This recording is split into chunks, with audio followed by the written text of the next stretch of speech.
When drain failure occurs, we need to clean the drain filter at the product bottom first. Unscrew the drain filter counterclockwise.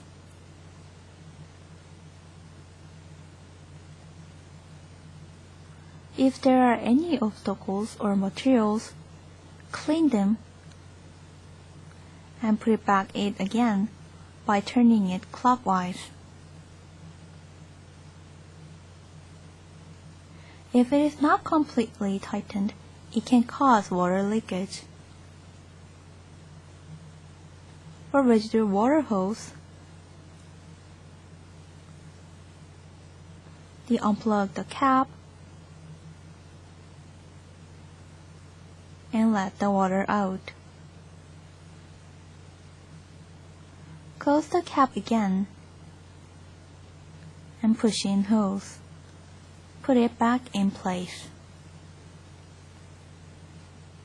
When drain error occurs, check if drain hose or the drain is clogged.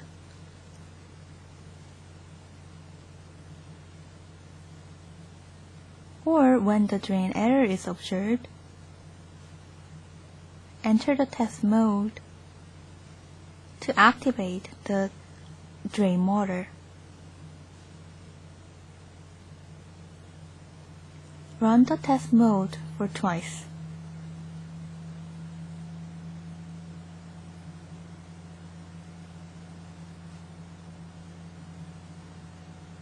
Let us measure drain motor voltage. The voltage is AC, about 220 volts.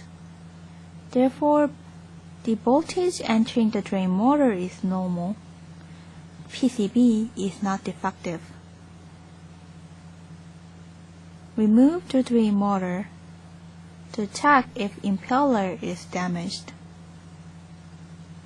and check for any obstacles.